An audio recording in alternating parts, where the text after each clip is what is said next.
Narito tayo ngayon upang matunghayan ang nagiinit, nagbabaga at talaga namang usap-usapan at nagtitrending na latest issue ni Ate Erica.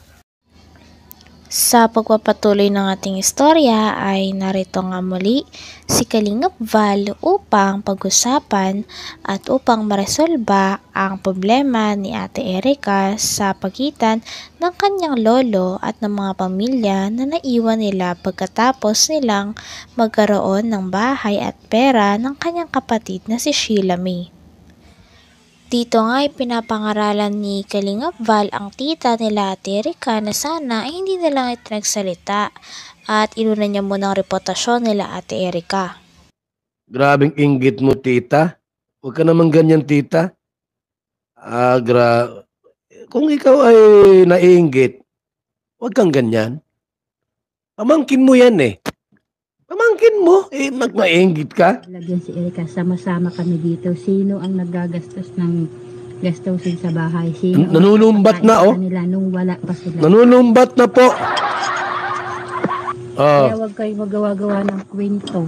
Dada ng dada, na wala namang kayong mga alam. Fast forward natin konti. O sige, magsumbong ka. Magsumbong. Ay, sa... Niya ako igawan ng issue. Sige. Kami magkakarapatid, nag-uusap-usap na. Nag-uusap na sila. Mapapahiyayang pinagmamalaki ninyo. Sige daw, isama mo ako sa meeting nindo. Kaming magkakapatid, nag-uusap-usap na. You requested me? Isama niyo ako sa group chat ninyo kung may group chat kayo. Subukan ninyo. Sige, Dahil matapang kami si tita. mga tiyahin tiyuhin ang haharap sa inyo. Sa kanila. Sa inyo at dyan sa Erica. Sige, sumbong ka. Subukan nyo.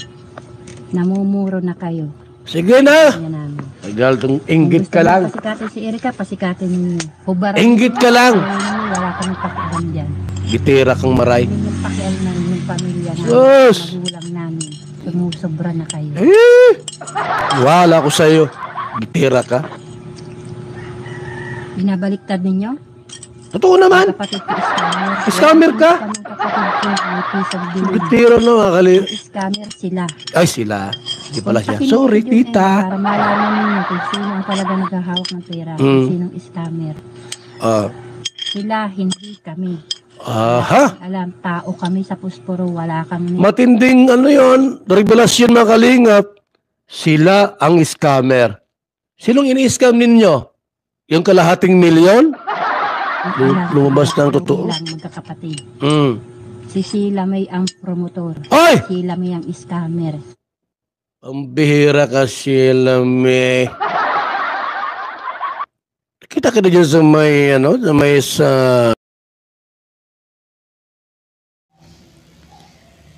Dito naman ay sinabi ni Kalingap Val na buti na lamang ay nakaalis si Kalingap Edo kay Ate Erica sapagkat kung nanatili ito ay for sure pagsisisihan din daw ni Kalingap Edo na nakipag-love team siya kay Ate Erica dahil talagang hindi naman ito tunay na maganda at sumasama nga daw talaga ang ugali nito.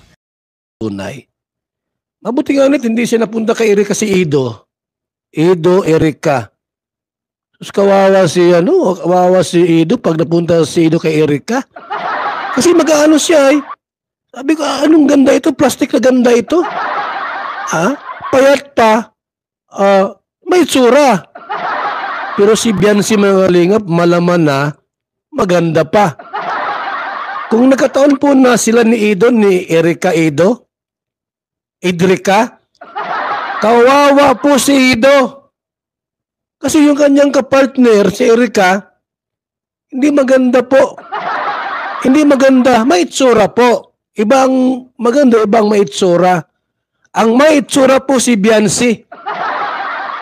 Sexy na, may laman ang katawan, maganda. Si Erica po mga Kalingap, maliit payat na maliit pa. Hindi man maganda si Erica po. Yung itsura niya, mukha niya, ang liit-liit ang mukha. Nainggit itong si tita ay. Huwag ka mainggit, tita. dapat magpasalamat ka sa mga pamangkin mo. May pamangkin kang may itsura. Huwag mong sabihin po, "Oy, ang ganda ni Erika." Di po totoo yan. Mag-o-post ako. No!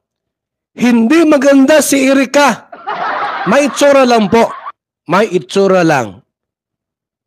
May itsura lang. Hindi maganda. Ang maganda po ay si Biancy. Kaganda ni Biancy. Pag maglakaw po, magpasyon siya. Kaya yung lubot, oh. May lubot si Erika. Ay lubot. Si Biancy na ay lubot. Guwapa ni Biancy, oy. Kaya tama yung, Edo and Biancy. Pabor ako doon. Kahit sila po ay magkatuluyan, pabor ako. Bakit? Hindi siya magsisisi. Maganda ay, kung si Erika po, wala. Sabi, bakit dyan ka dikit dyan kay ano? Di ba maganda yan? Si Erika, may tsura lang. May tsura lang. Kaya huwag ninyong ibaliktad sa amin. Bakit yan, kita? Wala kaming alam. Inggit ka lang. Magkakasama nga kami dito sa bahay. Pero wala kaming mga alam sa mga kinikilos nila.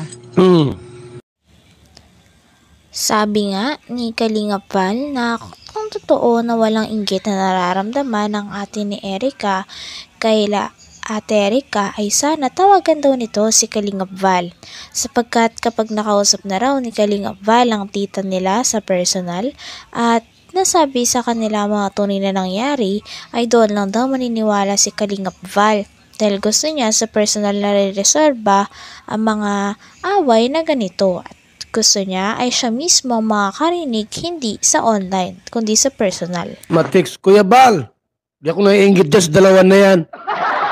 Sige, magkita tayo.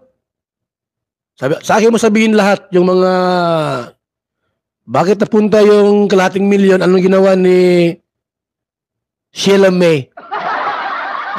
Baka nasilip-silip mo dyan, no?